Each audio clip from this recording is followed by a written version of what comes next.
നർമ്മം കലർത്തി ഇപ്പൊ നമ്മളൊരു ഉപദേശം കൊടുത്തു കഴിഞ്ഞാൽ അത് ആളുകൾ കൂടുതൽ പെട്ടെന്ന് നന്നായി സ്വീകരിക്കുന്നതായിട്ട് അച്ഛന് തോന്നിയിട്ടുണ്ടോ?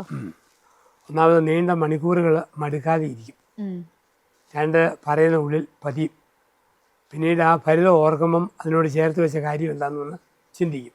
പിന്നെ ഈ ചിരി വലിയവരെയും ചെറിയവരെയും സമന്മാരാകും. ഇപ്പം സിനിമയിൽ ഫലിതം കാണുമ്പോൾ കളക്ടറാണല്ലോ ചിരിക്കാൻ പാടില്ല, പീവണ ചിരിച്ചാലും എല്ലാവരെയും ചിരി എല്ലാവരെയും തുല്യരാക്കും. എല്ലാവർക്കും ഒരുപോലെ എൻജോയ് ചെയ്യാൻ പറ്റും. അപ്പൊ അങ്ങനെ ചിലപ്പം ഡയറക്റ്റ് പറഞ്ഞു കഴിഞ്ഞാൽ സ്വീകരിക്കാത്തൊരു സാധനം ഈ നർമ്മത്തിലൂടെ പറയുമ്പോഴേക്ക് അങ്ങനെ അച്ഛൻ്റെ ഒരു സ്പീച്ചിൽ ഏറ്റവും സിമ്പിളായിട്ട് അച്ഛൻ പല സബ്ജക്റ്റുകളും പറഞ്ഞു കൊടുത്തിട്ടുണ്ടായിരിക്കുമല്ലോ. ചിലപ്പോൾ ഇത് ഡയറക്റ്റായിട്ട് പറഞ്ഞു കഴിഞ്ഞാൽ ഈ പറയുന്ന പോലെ അത് ആളുകൾ ഡയറക്റ്റ് പറയുന്നതിന് പകരം കുറച്ചുകൂടെ നർമ്മം കലർത്തി അങ്ങനെ അച്ഛൻ ഒരുപാട് പറയുന്നതായിട്ട് കേട്ടിട്ടുണ്ട്. അപ്പോൾ ഇതൊക്കെ എങ്ങനെയാ സ്പോട്ടിൽ തന്നെ ഇങ്ങനെ വരുന്നതാണോ? നമ്മളത് വായനയുണ്ട്, എനിക്ക് നല്ല വായനയുണ്ട്. അപ്പം അങ്ങനെ വായിക്കുമ്പം കിട്ടുന്നത് മനസ്സിൽ കിടക്കും. അത് പിന്നീട് ഓരോ സമയത്ത് കൃത്യം അത് നാവിൽ വരും.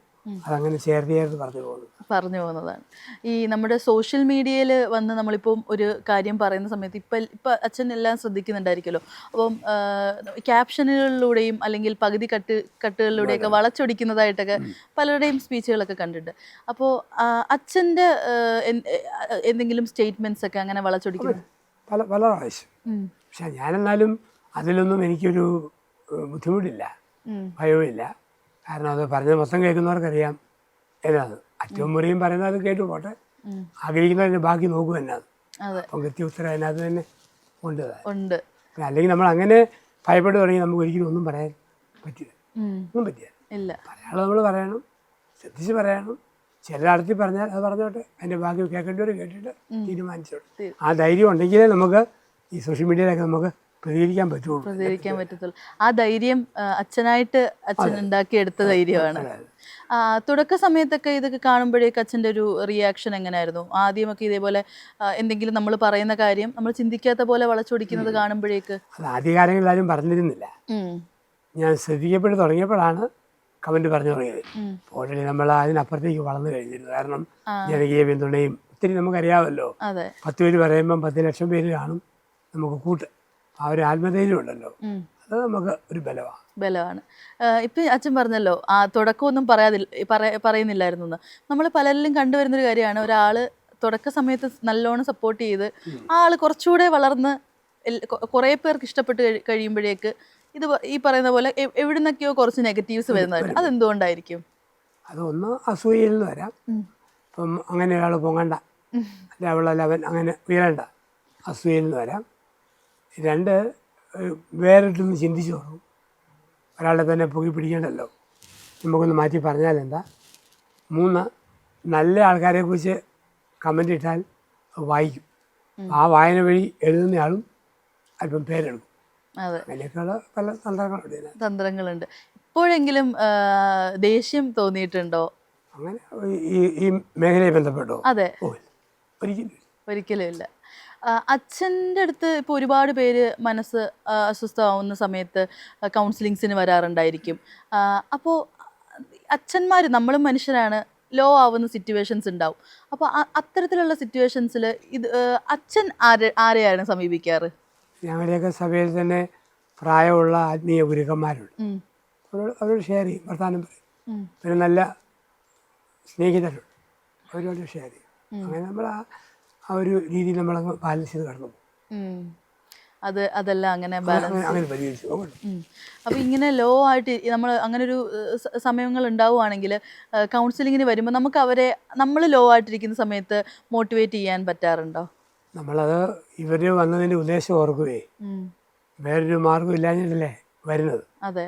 അപ്പം നമ്മൾ ഇപ്പോൾ ഷുഗർ പേഷ്യൻ്റായ ഡോക്ടറും പ്രമേഹരോഗികൾക്ക് മരുന്ന് കൊടുക്കുമല്ലോ, അതെ അല്ലേ? അതെ. എന്ന് പറഞ്ഞ പോലെ ചില കാര്യങ്ങൾ നമ്മൾ മനസ്സിൽ ഓർത്തുകൊണ്ട് അവർക്ക് വേണമെന്ന് പറഞ്ഞു കൊടുക്കും. എന്നിട്ട് നമ്മുടെ ബുദ്ധിമുട്ടിലേക്ക് വേണ്ടി നമ്മൾ പരിഹാരം തേടി പോകും. ചിലപ്പോൾ നമ്മൾ നല്ല മൂഡ് അല്ലെങ്കിൽ പിന്നെ ആട്ട കേട്ടോ എന്നൊക്കെ പറഞ്ഞങ്ങ് വിട്ടേക്കും, ഒട്ടും പറയാനുള്ള ഇതില്ലെങ്കിൽ. അങ്ങനെ കാത്ത് നിന്ന് വീണ്ടും വരുന്ന ആളുകളുണ്ട്. എത്ര പ്രാവശ്യം വിളിച്ചാലും അങ്ങനെ വീണ്ടും വീണ്ടും സ്ഥിരമായിട്ട് അച്ഛൻ്റെ അടുത്ത് വന്നു പോകുന്നവരും ഉണ്ടായിരിക്കും. അച്ഛന് ഇപ്പം യാത്രകളൊക്കെ ഇഷ്ടമുള്ള ആളാണോ? ഒരുപാട് യാത്രകൾ. അതിൽ എത്തരത്തിലുള്ള യാത്രകൾ? ഒറ്റയ്ക്ക് യാത്ര ചെയ്യുന്നതാണോ? ആ ചിലത്തൊക്കെ കൂട്ടായിട്ട്, വിദേശത്തെല്ലാം ഒറ്റയ്ക്കാണല്ലോ പോകേണ്ടത്. അതെ. ഒരാളെയല്ലേ അവർ കൊണ്ടുപോകുള്ളൂ. നമ്മളൊക്കെ പോകും. പിന്നെ എല്ലാ രാജ്യങ്ങൾ കാണാം, സംസ്കാരം കാണാം, ജനതകളെ കാണാം. അതിനപ്പുറത്ത് ലോകമില്ലല്ലോ. അതെ. എല്ലാം ഒന്ന് കണ്ടു പോരും. ഇതുവരെ പോയ സ്ഥലങ്ങളിൽ വെച്ചിട്ട് ഇപ്പോഴും എത്ര തവണ പോയാലും മടുപ്പില്ലാത്തൊരു സ്ഥലം ഏതായിരിക്കും? അത് ന്യൂസിലൻഡും സ്വിറ്റ്സർലൻഡും. കാരണം പ്രകൃതി ഭംഗി. അതുപോലെ എല്ലാ രാജ്യങ്ങളിലും ഉണ്ട്. ഫ്രാൻസിൽ ചെന്ന് കഴിഞ്ഞാലും, ഇറ്റലി ചെന്നാലും, ജർമ്മനി, എല്ലാ രാജ്യങ്ങളും, UK, സുന്ദരമായ സ്ഥലങ്ങൾ ഒത്തിരി ഉണ്ട്. നമ്മൾ സിറ്റി മാത്രം കാണുമ്പോഴാണ് മൊത്തം കണ്ടു കഴിയുമ്പോൾ. എന്നാൽ ന്യൂസിലൻഡും സ്വിറ്റ്സർലൻഡും കൂടുതലായിട്ട് മനസ്സിലുണ്ട് പ്രകൃതി ഭംഗി. നമ്മൾ അധികം ഈ പറയുന്ന പോലെ ടൂറിസ്റ്റുകൾ പോകാത്ത സ്ഥലങ്ങളൊക്കെ അച്ഛൻ ഇതുപോലെ പ്രകൃതി ഭംഗി ആസ്വദിച്ച് ഉൾഗ്രാമങ്ങളിലൊക്കെ സഞ്ചരിക്കാറുണ്ടോ? അവിടെ ഏതെങ്കിലും പ്രോഗ്രാമിന് അവിടെ പോയാൽ പ്രീതിയും കിട്ടിയാൽ ആൾക്കാർ കൊണ്ടുപോകുമല്ലോ. അല്ലാണ്ട് ഒരു ടൂറിസ്റ്റായിട്ട് കാണാൻ വേണ്ടി ഒരിക്കലും പോകാൻ പറ്റിയല്ല. സഭയിലും അതില്ല. എന്തെങ്കിലും നമ്മുടെ ശുശ്രൂഷയ്ക്ക് പോകുമ്പോൾ അതുമായിട്ട് ബന്ധപ്പെട്ട പോക്കിൽ കാണും. അപ്പോൾ ഈ ന്യൂസിലൻഡിൽ ഈ പ്രകൃതി ഭംഗിയുടെ കാര്യം പറഞ്ഞു. അവിടുന്ന് അച്ഛന് കിട്ടിയ ഏറ്റവും ഇപ്പോഴും മനസ്സിൽ ഓർത്തിരിക്കാൻ പറ്റുന്ന നല്ലൊരു മെമ്മറി ഏതാന്ന് ചോദിച്ചാൽ എന്തായിരിക്കും? അവിടുത്തെ തോട്ടങ്ങളാണ്, ഈ പഴത്തോട്ടങ്ങളെ, കിവി ഫ്രൂട്ട്സിൻ്റെ തോട്ടങ്ങളുണ്ട്.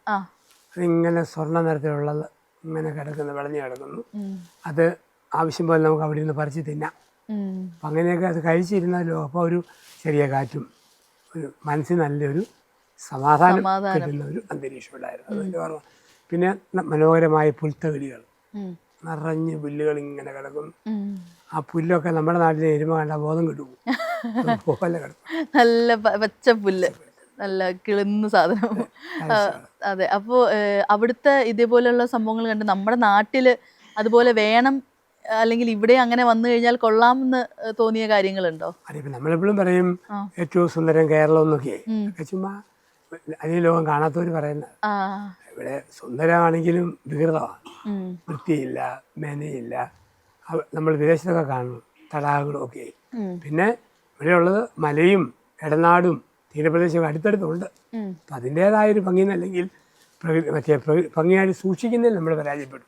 ദൈവം പ്രകൃതിക്ക് ഭംഗി തന്നു, പക്ഷേ തന്നതിനേക്കാൾ കൂടുതൽ ഭംഗി മറ്റുള്ള രാജ്യങ്ങളിൽ ആൾക്കാർ വരുത്തുന്നുണ്ട്. നമ്മളത് ശ്രദ്ധിക്കുന്നില്ല. നമ്മൾ വരുത്തി കഴിഞ്ഞാൽ ഇവിടെയും ഇതിനും അടിപൊളിയാവുമായിരിക്കും. മറ്റു രാജ്യങ്ങളെക്കാൾ ഭംഗിയെല്ലാം ഉണ്ട്, ചെയ്യുന്നില്ലല്ലോ.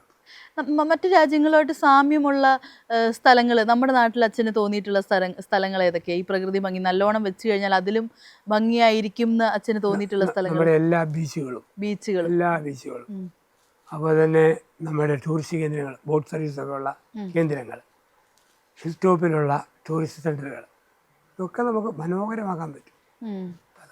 അതാക്കുന്നില്ല.